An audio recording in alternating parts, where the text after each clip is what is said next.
السلام عليكم ورحمة الله تعالى وبركاته يا إخوتي الأعزاء، مرحبا بكم في حلقة جديدة على قناتكم أنمي دوجو. شكرا وبالتوفيق. ومع انتشار أخبار استفاقة الليل الصامت وعودته إلى ساحة العالم، كان لابد من تحرك التحالف السماوي المركزي، وعلى غير عادته لم يتأخر هذه المرة. أنشأوا منظمة خاصة سميت بالفاتحين، منظمة تجمع فيها مواهب فنانين القتال من مختلف أرجاء الموريوم، ويمنح لهم فيها السلطة والنفوذ والمكانة. ولأن السلطة دائما ما تثير الطموحين، تدفق الشباب من كل مكان بين مقاطعتي سيشوان وهوبي تحديدا إلى هذا المطعم الصاخب. المكان يعج بالمقاتلين الشباب، غضبهم وأعصابهم على شفا الانفجار، والكل يريد القتال. في ركن بعيد 3 شبان يحدقون بتلك الفتاة الهادئة التي تجلس وحدها ويقولون: ما الذي تفعله فتاة لطيفة هنا؟ قال الأول ساخرا: هل تنوي الانضمام للفاتحين؟ لا تضحكني، فقط انظر لبشرتها الناعمة تلك، كأنها لم تمس يوما بغبار أو خدش. أجاب الآخر: أغلب الظن أنها هنا لتتلاعب ببعض الرجال الأقوياء. لكن قبل أن يكملوا حديثهم دخل رجل آخر، كل الأنظار اتجهت إليه، يحمل سيفا مزخرفا ب3 حلقات مترابطة. هل هو؟ نعم، تلميذ من طائفة سيف الحلقات ال3، الصقر العابر المبارز الشهير، أول عضو رسمي في جماعة التنين اللازوردي، المنظمة الجديدة التي أسسها أبناء السماوات ال9. زعيمها هو دام سو تشيون، ونائباه شيم وون لي الأخ الأكبر كما عرفناه، وكذلك الآنسة ريو أو الأخت الكبرى.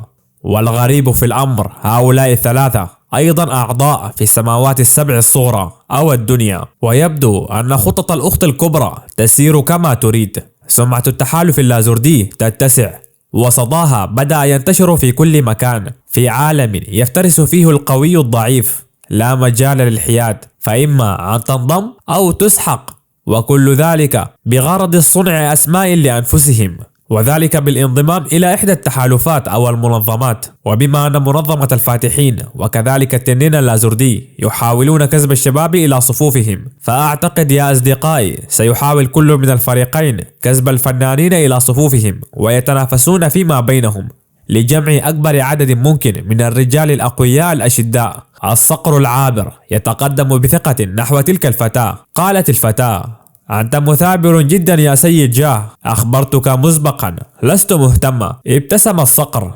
هيا لا تكوني قاسية، فكري بالأمر مجددا يا شامانة جبل مو.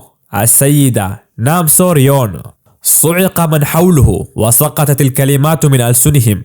شامانة جبل مو، إنها طائفة جبل مو التي لا تخرج أبدا من منطقتها إلا في الظروف الخاصة، والشامانية هي الخلف المباشر لطائفة جبل مو، ومن وصلت إلى ذروة عالم الروح، من تحمل روح الطائفة وكذلك اسم الشامانة، اختارها البر الرئيسي لتكون جزءا من السماوات ال7 الصغرى.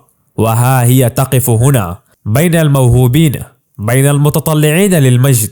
يعني هذه الفتاة الشابة هي إحدى السماوات الدنيا ال7، لكنها لا تنظر لأحد ولا تسعى لشيء، فقط تنتظر. حينها يتذكر الصقر العابر كلمات الأخت الكبرى الآنسة ريو قبل أن يرسل في هذه المهمة الحساسة، وتخبره قبل أن يكمل الفاتحين تجنيدهم: ابذل قصارى جهدك لجذب أكبر عدد من الموهوبين لصفوفنا، صفوف جمعية التنين اللازوردي، خصوصا أولئك المنتمين للسماوات ال7 الصغرى.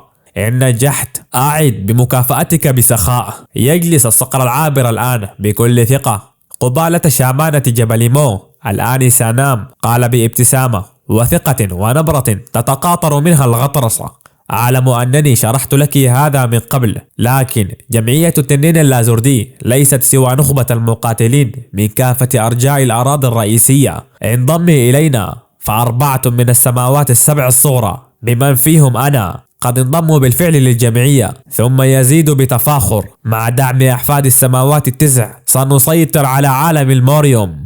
أليس ذلك مدهشا؟ لكن الآنسة نام لم تكن تستمع له بالكامل. عقلها كان يسترجع حديث ذلك الشخص الحكيم في ذلك اليوم، حيث يقول: خليفة طائفة جبل مو عزيزتي نام، الليل الصامت يعود، ونحن لا يمكننا البقاء في الظلال بعد الآن. اذهبي راقبي بعينيك وتدخلي إن استدعى الأمر. وفي اللحظة الحالية تتنهد الآنسة نام، تنظر إليه بنظرات مميتة، ثم تهمس بنوع من البرود وهي تغطي نصف وجهها كي لا ترى. السماوات السبع الصغرى مجرد لقب فرضتموه علي لربطي بكم أيها الأوغاد.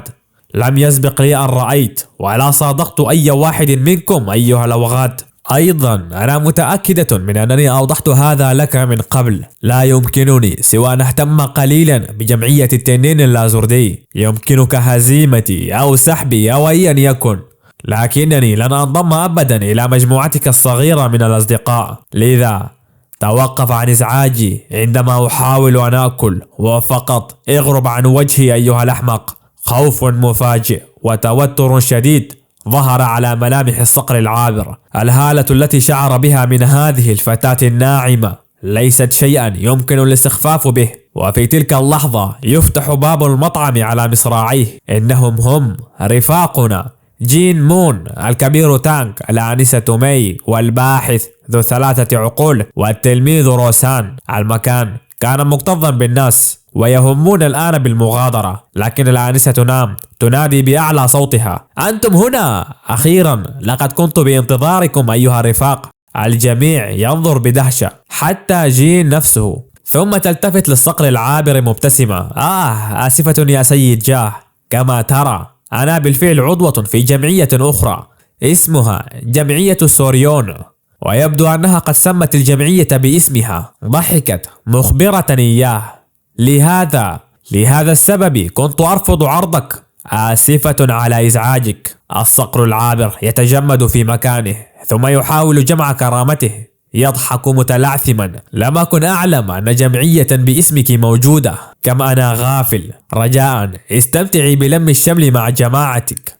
ويغادر المكان، لكن في داخله وكعادة أوغاد التحالف السماوي المركزي كان ينهار ويقول: بدلا من الانضمام إلينا بامتنان، اخترت الوقوف مع حثالة الموريوم. سأجعلك تدفعين الثمن. أنا الصقر العابر سأعيد هذا الإذلال 100 ضعف. وعند خروجه وسماعها لصوت الباب يغلق، حيث ارتسمت على وجهها ابتسامة باهتة، وصمت جين مون والرفاق الذين لم يفهموا بعد تماما ما الذي يحدث. تقف الآنسة نام من مكانها، تنحني وتبدأ في الاعتذار مرارا: أنا آسفة للغاية لما فعلته دون إذن منكم، لقد تسببت في بعض المتاعب. لكن الباحث ذو 3 عقول يقول أثناء امتلاء فمه بالطعام: لا بأس، من المعروف أن النساء الحسناوات يجلبن المتاعب دائما، لذلك لا حاجة للتبرير، نحن نتفهم. وبينما بدأ بالفعل في الأكل، تتابع نام حديثها بهدوء: إذا كنتم قلقين بشأن حدوث مشكلة لاحقة فلا داعي لذلك. ذلك الرجل يدرك تماما أن ما قلته كان كذبة بيضاء، وقد تفهم أنني رفضت عرضه. لن تكون هنالك عواقب. ثم تشير إلى الطاولة: على أي حال تفضلوا بالجلوس، الطعام على حسابي كعربون شكر. وهنا كان التلميذ روسان يحدق فيها بنظرات منحرفة واضحة، مما جعل الآنسة نام تشعر بالريبة. يتدخل الباحث ذو 3 عقول: فهمت الأمر الآن، جمعية التنين اللازوردي، أليس كذلك؟ استنادا إلى الرمز الموجود على ملابسك، أعتقد أنك من طائفة جبل مو. أما السيف المزين بمقبض مطرز من الذهب فهذا يعني شيئا واحدا: أنت الشامانية نام سوريون، الخليفة المنتخبة لطائفة جبل مو، وكذلك أحد أعضاء السماوات ال7 الصغرى. تصاب نام بالدهشة، ثم يتابع الباحث: أما ذلك الرجل الذي أزعجك، السيف ذو 3 حلقات على مقبضه، لابد أنه الصقر العابر المبارز جاه مون. تقول نام في نفسها وهي تنظر إليه بإمعان: هذا الرجل ليس بسيطا، إنه يقرأ من التفاصيل أكثر مما توقعت. الباحث لم يسمى بذي العقول ال3 من عبث، فقد تمكن من معرفة كل ما حدث بخبرته ومعرفته دون دراية بالأحداث بعينها. ثم تسأله بلطف: هل لي أن أعرف من تكون أيها السنيور؟ يرد الباحث بابتسامة ساخرة مشيرا للكبير تانغ بجانبه: اسمي لن يفيدك، فلن تتعرفي عليه حتى لو قلته. ربما فقط حفنة من العلماء يعرفونني، لكن هذا الرجل العجوز بجانبي إنه الكبير تانغ، سيد 10,000 سم من عائلة تانغ العظيمة في سيشوان. تقف نام فورا وتنحني احتراما وتقول: الأخت الصغرى تظهر احترامها للكبير العظيم. يرد عليها ضاحكا: لا حاجة لكل هذا التكليف يا صغيرتي، اجلسي فقط ولا تكوني رسمية. يعلق روسان متفاخرا: وهو أيضا سيدي ومنقذي، أنا تلميذه روسان. ثم تلتفت نام إلى الجانب الآخر نحو الآنسة: إذن لابد أنك الزهرة الأولى لعائلة تانغ، أليس كذلك؟ تضحك الآنسة مي وتقول بلطافة: نعم هذا صحيح، يسرني لقاؤك يا شامانة جبل مو، إنه شرف لي. تضحك نام كذلك: لا بل الشرف لي. بالمناسبة بشرتك ناعمة بشكل مذهل، أخبريني عن روتين العناية بالبشرة الخاص بك، أنا أغار منك حقا. تضحك مي وترد: لا تقولي هذا، بشرتك أفضل من بشرتي أصلا، ويبدو أن بين الاثنتين انسجاما سريعا وسيكونان على وفاق جيد. لكن أنظار نام تقع أخيرا على الشخص الذي لم يتحدث بعد، تسأله بلطف لكنها بنظرة فاحصة: وأنت من تكون؟ ما هي هويتك؟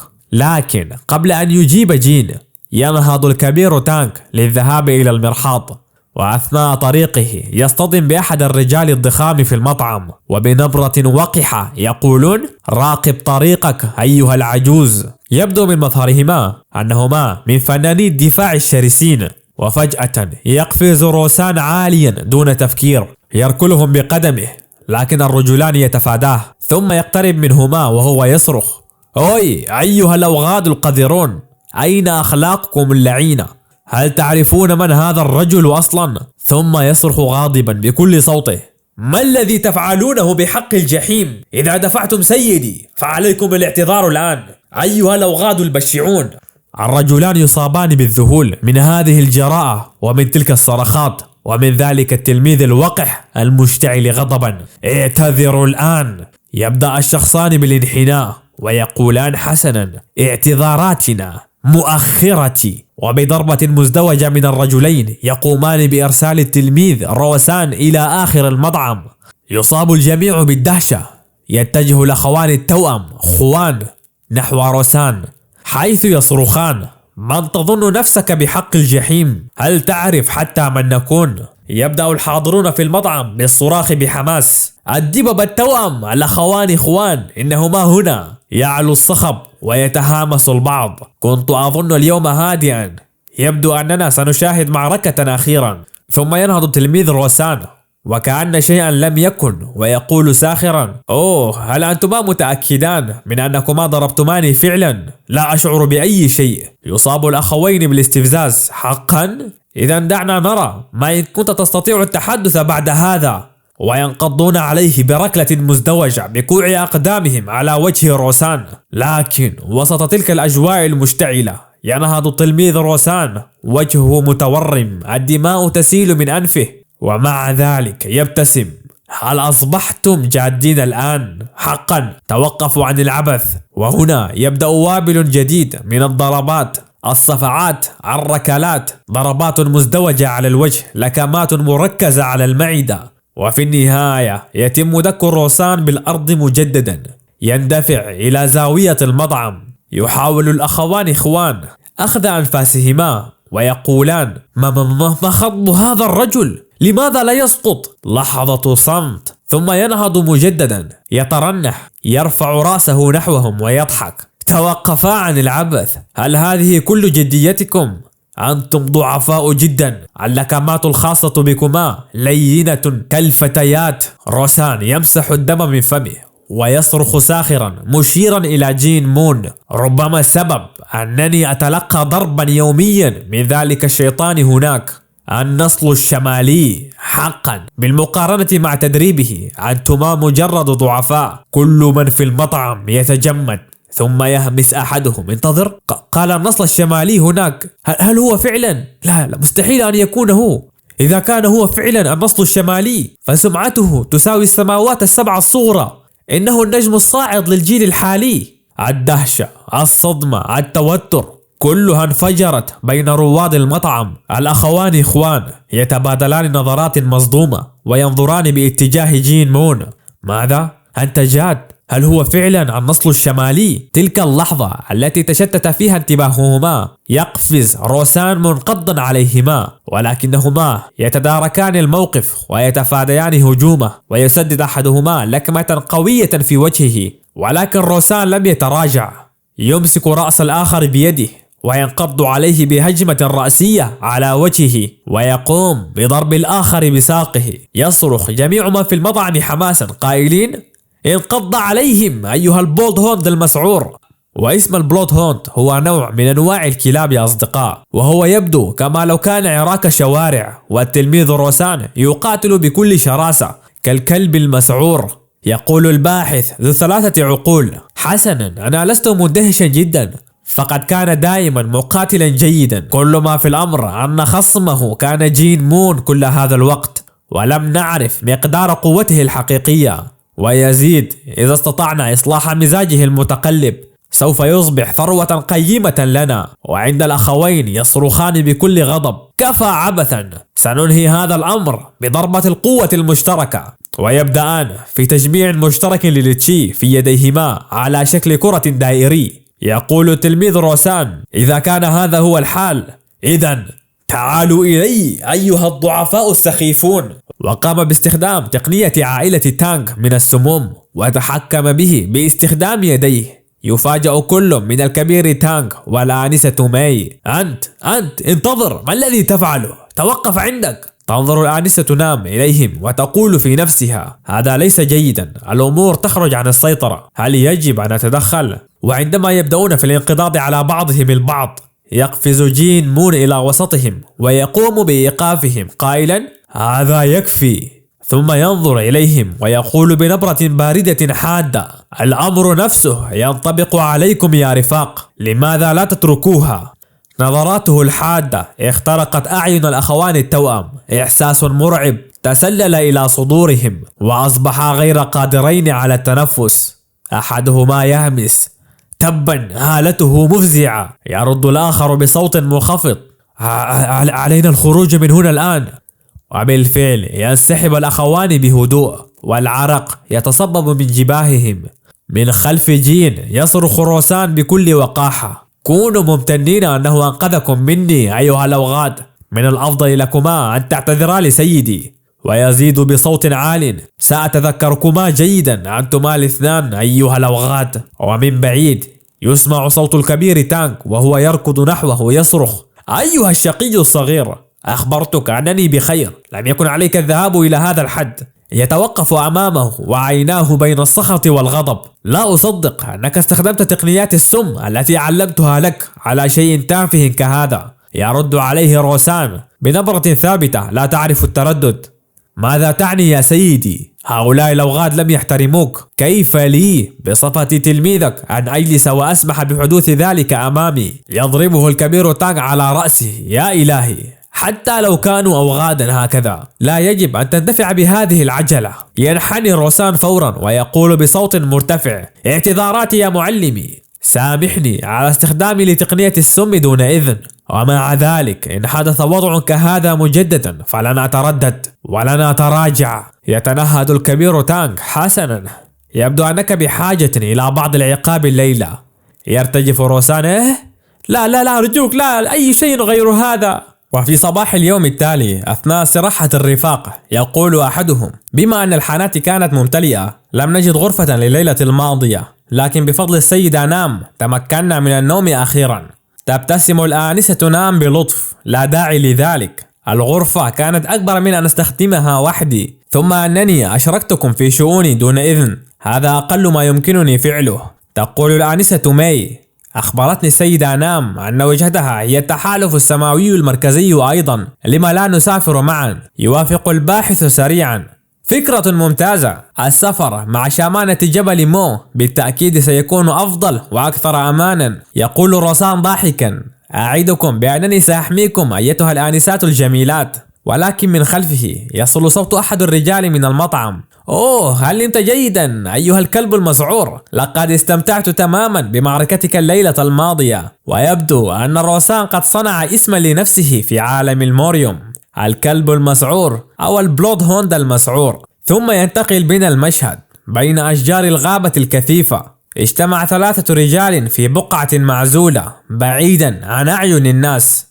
التوأمان إخوان واقفان يتذمران، بينما الصقر العابر جالس غاضبا مضطربا ويقول: كان من المفترض أن تذلاها وأن تكسراها أمام الجميع، تلك الشامان المتغطرسة. وعندما علم الشاب بأن الشامان نام مع النصل الشمالي وكذلك مع عائلة تانك، يصاب بالغضب والإزعاج. وأثناء حديثهم يلوح ظل طويل من بين الأشجار. يقف الشاب فورا يستقيم، ترسم على وجهه ابتسامة تعال ويقول: مرحبا، لقد اخترت الطريق الصحيح أيها المثير للحرب هيون جونغ هوي الوافد الجديد. هيون جونغ هوي وهو أحد أعضاء السماوات السبع الدنيا، المحارب الذي قيل عنه أنه لا يهدأ حتى ينهار خصمه تحت قدميه. يقترب دون أن يبادلهم التحية، يرمق بنظرة غاضبة ويقول بصوت خشن أنه لا يهتم بكل هذه التشريفات، فقط يريد مبارزة الأقوى.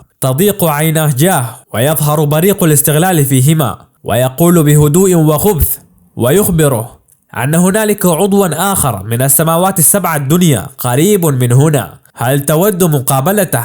ومن ثم وعند هذا النهر العظيم يطلق الناس عليه نهر اليانغتسي العظيم أو شريان الحياة للبر الرئيسي. هذا هو السبب في أنه يمكنك أن تقول أن أي شخص لديه السيطرة على هذا المجرى المائي يصبح في نهاية المطاف حاكم البر الرئيسي. ليس من قبيل المصادفة وقوع التحالف السماوي المركزي بالقرب من هذا النهر، وهذه السفينة الضخمة المهولة المتواجدة على ضفافه هي سفينة السماء، تسافر على طور نهر اليانغتسي من مقاطعة هوبي إلى البر الرئيسي، والعكس صحيح دون أي توقف. وهذا هو السبب في أن الوصول إلى قلب التحالف السماوي المركزي يستغرق ربع يوم فقط، وذلك بواسطة النقل البحري. بكل بساطة سنحتاج فقط إلى ركوب هذه السفينة والوصول عمليا إلى الفناء الأمامي للتحالف السماوي المركزي، وهذه السفينة ستغادر صباح الغد. لذا بدأ رفاقنا بالبحث عن مكان للراحة على متن السفينة. صوت مألوف من الخلف ينادي قائلا: مرحبا أيتها الآنسة نام، نلتقي مجددا. وهؤلاء الأشقياء الأربعة قد أتوا لافتعال المشاكل مرة أخرى. ويقول يا لها من صدفة، لم أكن أتوقع ذلك. ولكن قبل أن يكمل يقاطعه الرجل الضخم هيون جونغ هوي، مما أثر ذلك على كاريزما الصقر العابر، وآثار الغضب ظاهرة على هذا الوقت. وعند السيد هيون الذي يقترب باتجاه الآنسة نام دون أي مقدمات قائلا: أنت سمعت أنك واحدة من السماوات السبع الدنيا. أنا هيون جونغ هوي أفترض أنك سمعت عني من قبل، لكنني كنت فضوليا لفترة. بما أننا جميعا نحمل نفس اللقب، أعضاء في السماوات السبع الصغرى، كنت أتساءل هل أنتم فعلا على نفس المستوى الذي أنا عليه؟ تقول الآنسة نعم، أنت واثق جدا من نفسك. يرد هيون بتعجرف: واثق من نفسي؟ هذا لأنني أكثر كفاءة من أي شخص آخر، ومع ذلك لا أستطيع أن أقول الشيء نفسه عنك. ترد عليه نام بنبرة حازمة: سأقدر لك أن تبدي بعض الاحترام يا سيد هيون. يرد بسخرية مستفزة: أنا فقط أحترم من هم أقوى مني، وإن أردت احترامي يجب أن تثبتي ذلك. فهمت الآنسة نام ما يرمي إليه مجرد محاولة خسيسة لاستفزازها، وأنه يحاول فقط افتعال المشاكل. تتنهد وتلتفت مغادرة: أنا بخير، السيد هيون أقوى مني بكثير، من الواضح أنني سأخسر. إذا سمحت لي سأغادر الآن. لكن القذر لم يعجبه فشل خطته، فبدأ يلعب لعبته الدنيئة. يقول بصوت مسموم: تبدين تماما مثل والدتك، جيدة في الهرب، تتحول الآنسة نام في لحظة من تلك الفتاة الناعمة إلى وحش يفيض بهالة قاتلة تجتاح المكان. ويزيد الوقت، طائفة جبل مو مليئة بالجبناء، ولهذا بقيتم محبوسين في جبالكم لكل هذه السنين. من الخلف روسان يشتعل غضبا من بعد سماع تلك الكلمات، وعند الآنسة نام تتكلم بصوت غاضب: كنت أخطط لتجاهلك، لكنك تبدو مثيرا للشفقة، ولكن أعتقد أنك تريد قتالا حقا. ينتقل الاثنان إلى مكان نائم، وبالفعل يبدأان بالتحرك حتى يصفيا خلافهما بعيدا عن أعين الناس. ولكن لم يكونا وحدهما، من خلفهم يتبعهم باقي الأشقياء الثلاثة. ثم يتقدم جين مون ويقول: سأذهب خلفهم، لماذا لا تسبقوني إلى الداخل؟ وفي هذا المكان المنعزل تتقدم الآنسة نام، نظراتها ثابتة، نبرتها صارمة. لم أهتم بهذا اللقب أبدا، لكن اليوم، فقط اليوم، حقيقة أنني أشارك نفس اللقب مع وغد مثلك تجعلني غاضبة فعلا. يضحك هيون ثم يبدأ بالاستعداد، يرفع يديه وينزل عددا من السيوف التي كان يحملها على ظهره، واحد في كل يد، وثالث قابض عليه بأسنانه. وعند نام علامات الجدية قد ارتسمت على وجهها، كل شيء فيها تغير. ينقض هيون أولا بتقنية سحر القمر الجنوبي، أما هي فتدور بذراعها وتلوح بيدها حاملة لسيفها، وكأنها خلقت عشرات السيوف حولها. تصرخ يد الألف نصل، تصادم مرعب، الأرض تهتز تحت أقدامهم. يتراجع الاثنان للخلف، عيونهم متأملة وحذرة، ثم ينقضان مرة أخرى، ضربات من هنا ومن هناك، ضربات متتالية. وفي لحظة خاطفة كلاهما يمزق القماش الذي يغطي رأس الآخر، تتطاير الخيوط في الهواء. لكن وفي تبادل المواقف أصبحت الآنسة نام قرب كل تلك الأسلحة الملقاة الخاصة بالسيد هيون. تمسك أحدها، تلوح به، تلتفت نحوه والسيف في يدها، وبهالة تقشعر لها الأبدان تقول: هل تعلم في الواقع فنون السيف الخاصة بي أتقنها باستخدام سيفين؟ أفترض أنك لو كنت تعرف ذلك لما أعطيتني هذا السيف. ثم تأخذ نفسا عميقا وتقول: والآن من الأفضل أن تكون حذرا جدا أيها الوقت. يضحك هيون وعيناه كلها حماس. على الأقل مهاراتك ليست مجرد زيف، هذه هي المعركة التي كنت أبحث عنها. سأسمح لك باستعارة هذا السيف قليلا، تعالي إلي. لكن وقبل أن يكمل حتى نداءه المتفاخر، كانت الآنسة نام قد قفزت من الأعلى، تهوي عليه بسرعة البرق، وعيناها قد ارتسم فيهما الغضب.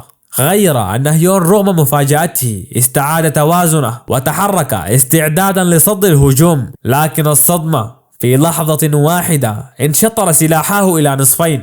اتسعت عيناه من شدة الذهول، لم تمنحه الآنسة نام الفرصة، انتقلت إلى جانبه، يداها تتأهب لتمزيقه، لكن كتفها الأيسر المنحات يغرز في لحمها، يشل يدها للحظة. لاحظ هيون ارتباكها وتشتت تركيزها، يسدد لها ضربة قوية دفعتها للخلف، لكنها صدتها بشق الأنفس باستخدام سيفيها. إلا أن الارتعاش في يدها اليسرى قد ازداد، وتقول مخاطبة نفسها: هل أجهدت نفسي؟ حيث أن الآنسة نام من طائفة جبل مو منذ الطفولة اختارت ضرب السيفين، لكن ذراعها اليسرى كانت دوما أضعف، واستمرت باستخدام اسلوب السيفين حتى صارت هذه اليد الضعيفة عبئا عليها، وتقول في نفسها: سيف واحد بعيد جدا عن الكمال.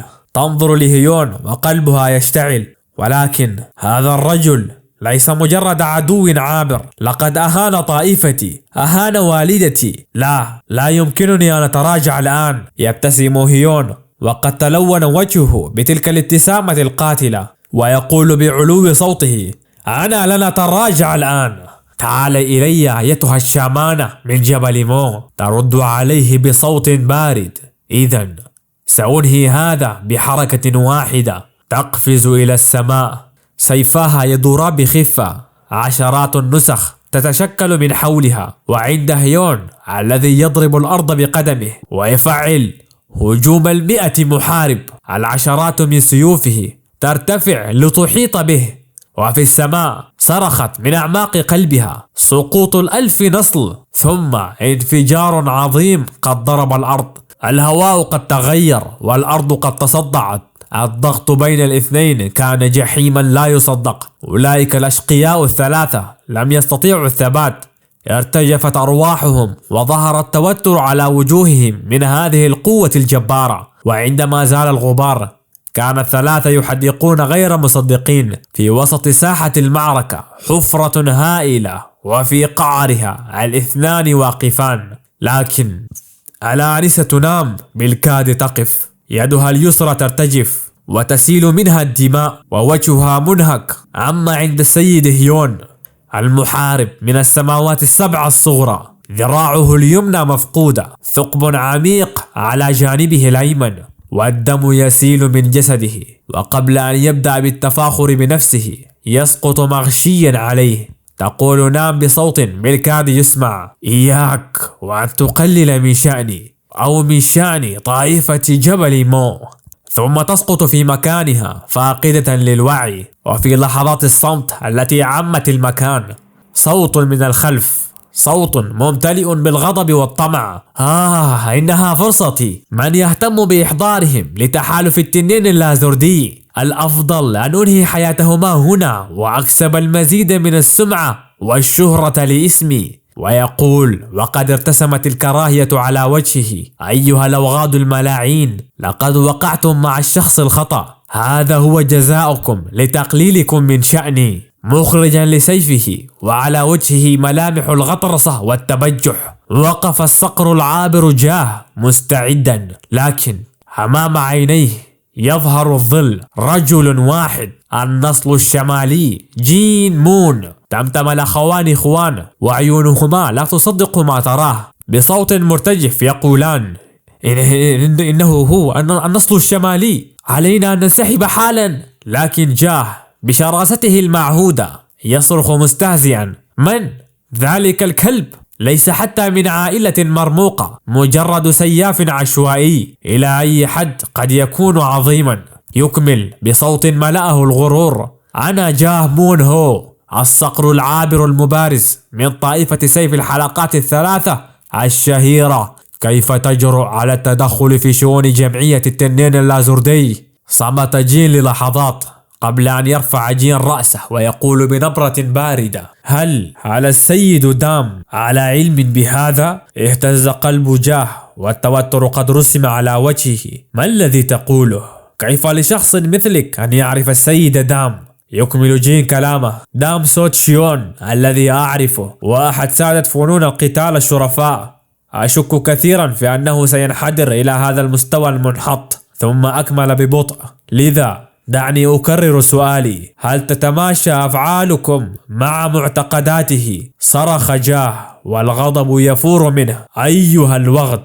التفت بطرف عينه إلى الأخوين، إشارة معناها يجب أن نتخلص منه. وفجأة انقض الثلاثة معا، الثلاثة باتجاه جين. صرخ جاه: سأقضي عليك اليوم. لكن جين مون لم يتحرك. يده امتدت فقط إلى مقبض السيف وسحبه قليلا، فقط قليلا من غمده دون إخراجه كاملا، ثم أعاده. وللحظة جاءت الموجة، ظل قاتم، ريح عبرت كما لو أن أرواحهم كانت ستصعد إلى السماء. شعر الثلاثة قص في الهواء، تجمد ثلاثتهم في مكانهم، لم يتحرك أحد، حتى الأنفاس باتت ثقيلة.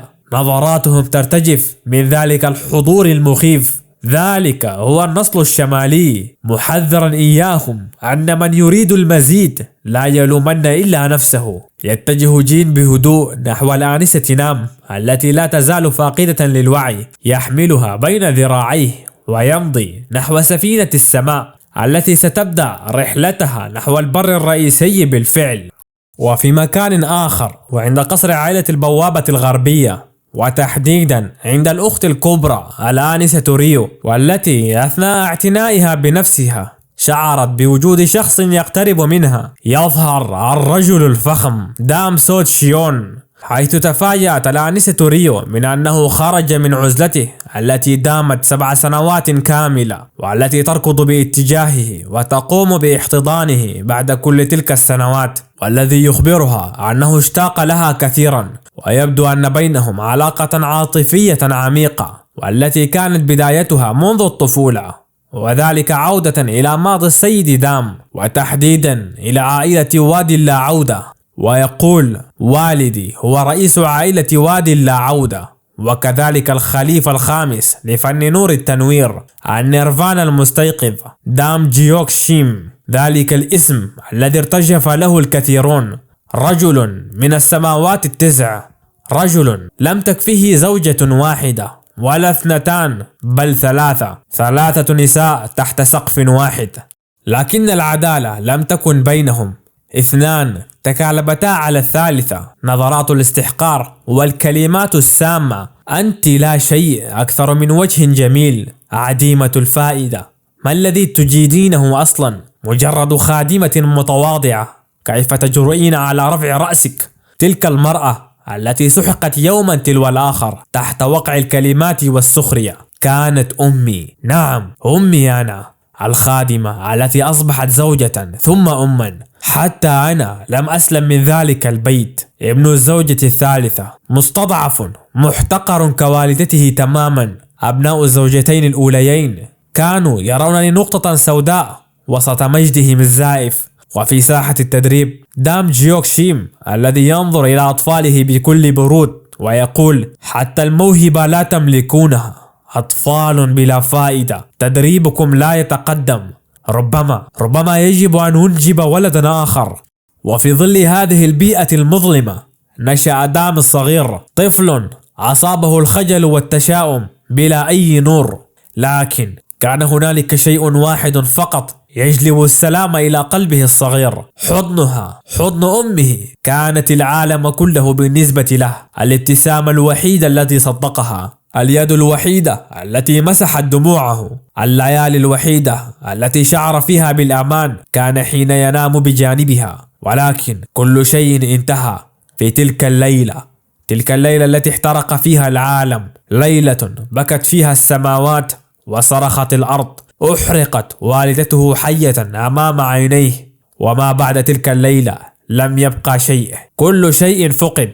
وقف هناك حينها وولد القرار: سأصبح أقوى مهما كلفني الأمر، هذه هي الطريقة الوحيدة للنجاة. منذ ذلك اليوم لم يرحم أحدا، كل من يقف أمامه سقط، حتى جاء اليوم الذي وقف فيه أمام ذلك الرجل أباه ويقول: أوه، انظر إليك، يبدو أن موهبتي قد تجلت فيك بعد كل شيء، لدي آمال كبيرة عليك يا ولدي، واصل هكذا وستكون خليفتي.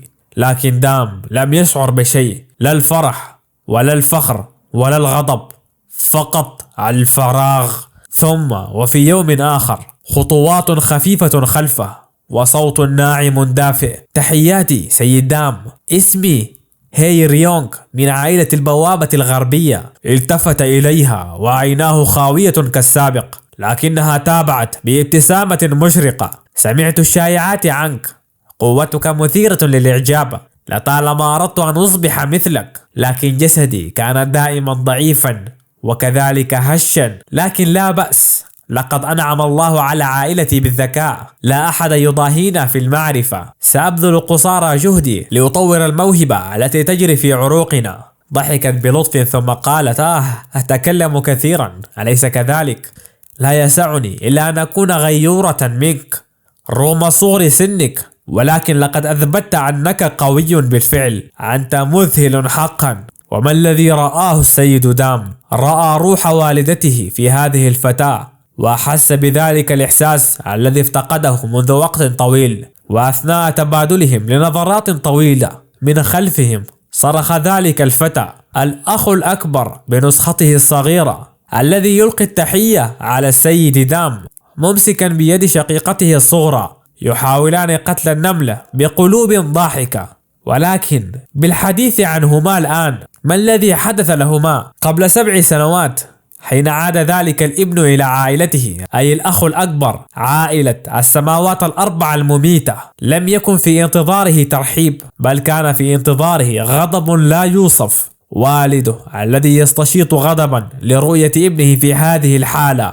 وموت ابنته الصغيرة. أهذا ما عدت به إلي؟ ذلك الرجل شيم مو واي، ملك الشياطين القرمزي وأحد السماوات ال9، يقول والغضب قد ملأه المكان بالاختباء وراء اسمي: لقد أصبحت قطعة من القذارة المتغطرسة التي لا تعرف شيئا غير التسبب بالمتاعب. لم تستطع حتى حماية أختك الوحيدة بينما كانت تموت دون أن تترك أي أثر. ماذا كنت تفعل بحق الجحيم؟ أنت عار مطلق. كيف يمكن لذريتي ونسلي الذي يحمل دمي أن يكون عديم الفائدة لهذه الدرجة؟ عندما كنت في عمرك وصلت إلى قمة القمم، إلى السماوات ال9، ما الذي أنجزته حتى الآن أيها الوقت؟ وفوق كل ذلك، كل هذا حدث في الطائفة السماوية الشمالية التي دمرناها نحن، السماوات ال9 بأيدينا. كان من الأفضل لك أن تموت مع أختك، على الأقل كان ذلك سيخفف عني الإحراج الذي جلبته لعائلتي. كيف سأقابل بقية السماوات ال9 الآخرين الآن؟ هذا الابن الذي ترك في ظلمات اليأس بين فقدان أخته الوحيدة وكره والده له ومقته، ذلك الفتى الذي لم يتبقى له شيء يتذكر لحظات موت أخته الحبيبة، لحظة لم يستطع حمايتها فبكى بكل حسرة، ثم اقتلع إحدى عينتيه، صرخات الألم وكأن روحه هي التي تصرخ. وقد حاول عدة مرات أذية نفسه، قضى السنوات التالية في حالة من الخمول والذبول، إلا أنه عاد مؤخرا إلى حالته العقلية السليمة. ولا بد أن الانتقام لأخته من الليل الصامت هو ما أعاد رشده إليه. وقبل عودة دام بفترة كانت قد ذهبت الأخت الكبرى على آنسة ريو لزيارته ولتحيته وتخبره بآخر الأخبار. أخبرته بأن هنالك سيافا من الشمال يسمي نفسه جين، وبعد قليل من التفكير خلص الاثنان إلى أنه سيكون جين مون، السليل الخامس للطائفة السماوية الشمالية، وذلك بالرغم من التقارير الكثيرة من مكتب التحقيقات التي أكدت موته. وقد أقسم الأخ الأكبر السيد شيم إلى أنه إذا التقت أعينهم فلن يسامح هذا المدعو جين ما حي، وأن كل هذا خطأه منذ البداية. تحدثوا أيضا بشأن منظمة الفاتحين التي يديرها التحالف السماوي المركزي، والتي أنشأوها بعد أن حسوا بالتهديد من الليل الصامت، أو أنهم يحاولون فرض نوع من السيطرة والاستفادة الكاملة من المحاربين الشباب. ثم ابتسمت ريو وقالت: أنوي ضم السماوات ال7 الصغرى إلى منظمة التنين اللازردي، ولكن ليس هذا فقط، هنالك رجل آخر. صمتت لثوان ثم تابعت: رجل قابلته بالصدفة منذ 5 سنوات، قالوا أنه فقد عقله، ولكنه الوحيد القادر على مجاراتي في القوة العقلية في البر الرئيسي أجمع. الباحث ذو 3 عقول، هاجين وول، رجل فقير ابن مزارع، لكن اسمه كان على كل لسان. علم نفسه بنفسه. وتقول: تبادلنا المعلومات عن تكتيكات الحرب والاستراتيجيات حينها، ولكن سرعان ما تحول الأمر إلى تحد حقيقي. كانت وجهة نظرنا وفلسفتنا وشخصياتنا متناقضة تماما، ومع ذلك اتفق الجميع على أنه عبقري حقيقي. ولأول مرة شعرت بالتهديد. علمت حينها سيأتي يوم يتفوق فيه علي وينتزع مكانتي ومنصبي، فقررت أن أكون أول من يهزمه. لذلك قررت تحديه باستخدام تقنيات عائلتي، عائلة البوابة الغربية، كتاب 10,000 تكتيك ل9 نقاط حرب، تقنية تطورت على مدى 100 عام. قررت أن ألقنه درسا في الشك بالنفس. رجل عبقري لم يذق طعم الهزيمة من قبل، أجل لم يتلقى صفعة واحدة في حياته كلها، ولذلك لم يكن مستعدا. كانت هزيمته الأولى مهينة ساحقة ومدمرة نفسيا. هزيمته الأولى جاءت على يد تكتيكات التزع، فمن المرجح أنه قد عانى من نوع من الضرر النفسي، وسمعت بعدها أنه فقد عقله، ولكنني واثقة أن عبقريا مثله لابد أنه قد تعافى الآن. رفع الأخ الأكبر شيم رأسه وقال بصوت عميق: بعد أن هزمته بهذا الشكل الوحشي، ماذا لو رفض الانضمام إلينا؟ عندها سنقضي عليه. إذا لم يساعدنا فلن نسمح له أن يساعد غيرنا. لكنهم يا أصدقاء لم يكونوا يعلمون أن الباحث ذو العقول الثلاثة قد بايع جين بالفعل، وقد قرر أن يمضي معه في الطريق نفسه. وبات الاثنان معا، جين والباحث، هاتفا لجمعية التنين اللازوردي في المستقبل. نعود الآن إلى تلك الذكريات القديمة، إلى ذلك الوقت الذي تمسكت فيه الصغيرة ريو بيد أخيها دام وتعلقها به. وفي تلك اللحظة ذلك القلب الميت بدأ ينبض من جديد. هناك فقط وجد هتفا جديدا، قال دام وهو يحدق فيها: يجب أن نصبح أقوى، لذلك في المقابل آمل أن تصبحي كل شيء بالنسبة لي. ومن تلك اللحظة ولد رئيس عائلة وادي اللا عودة، الخليفة السادس دام سو تشيون. وهذه ليست سوى البداية. يقول دام: سأستوعب كل شيء قاله لي والدي وأجعله ملكا لي. ثم تابع: حين تعلمت فن نور التنوير قفزت مباشرة إلى ساحة المعارك، تحدي 100 رجل، وكما يوحي الاسم أردت أن أتحدى 100 فنان قتالي، على الرغم بأنه يشاهد بي كمعجزة طبيعية. ضحك الجميع من حماقة هذا الفتى الصغير، لكن دام سحق التوقعات ودمر غرور العديد من فنانين الدفاع عن النفس، واحدا تلو الآخر حتى سقطوا أمامه. ثم بدأ الجميع يهتف: النجم الوحيد في السماء الزرقاء، دام سو تشيون. ولكن من بعد كل تلك الأمجاد ألحقت به أول هزيمة حقيقية في الطائفة السماوية الشمالية، وهي بسبب ذلك الشيطان الغامض.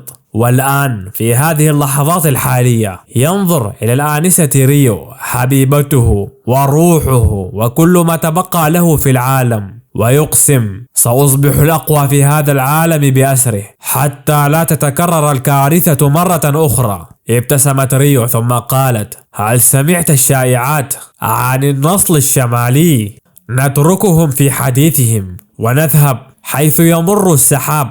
وبينما تمضي سفينة السماء في طريقها نحو البر الرئيسي، في إحدى زواياها كان الباحث ذو 3 عقول، عيناه تحدقان في الأفق بصمت، لكن أفكاره كانت معلقة في الماضي. في تلك اللحظة، في تلك الهزيمة من الآنسة ريو، همس لنفسه حينها طلبت مني الانضمام لجمعية التنين اللازوردي، لكن ما تريده هي يختلف تماما عما أريده أنا. أردت فقط أن أترك هذا العالم وشأنه، أما هي فهي مثل كثير من مبادئ السماوات التسع، تريد عالما منظما، عالما يمكنها فيه السيطرة على الناس لا حمايتهم. ولهذا اختار دام سو تشيون ليكون وجه الجمعية، صبي شاب يتمتع بالقوة والشعبية، رمز للسطوة والانضباط. لا أعلم إلى أي مدى تقدمت تلك الجمعية الآن، لكنها واحدة من الكيانات القليلة التي تمتلك الإمكانيات لتبتلع العالم، ومع مرور الوقت ستتحول إلى وحش لا يمكن إيقافه. قولوا لي يا أصدقاء، هل تعتقدون أن الآنسة ريو تحب دام سو تشيون حقا، أم أنه قطعة من لعبتها الكبرى للسيطرة على العالم؟ ثم ينظر الباحث بصمت نحو جين مون، ذلك الشخص الهادئ، وفي داخله يتمتم: إنه الوحيد الذي يمكنه الوقوف أمام نجم السماء، دام سو تشيون. وبينما كان الجميع متجمعا عاد الدفء بينهم. الآنسة نام استعادت وعيها بعد معالجتها على يد الطبيب الكبير تانك. الضحكات ملأت المكان ونظرات الامتنان والكلمات المفعمة بالأمل، لكن فجأة صوت خطوات يقترب، وصوت يبدو مألوفا بعض الشيء يقول: تانك جي مون، أليس هذا أنت؟ استدار الكبير لينظر إلى من يحدثه. تقع عيناه مباشرة إلى وجه من الماضي. يقول الرجل: لا عجب أن هذا القنفذ الشائك بدا مألوفا، يسخر من شكل شعر الكبير تانك. ثم أكمل: لقد مرت فترة طويلة يا جيمون. وعند هذا الحد سأقف إخوتي الأعزاء. شكرا لكل من وصل إلى هذه النقطة، وأخبروني برأيكم في التعليقات. وآخر حديثنا: سبحانك اللهم وبحمدك، لا إله إلا أنت، أستغفرك وأتوب إليك.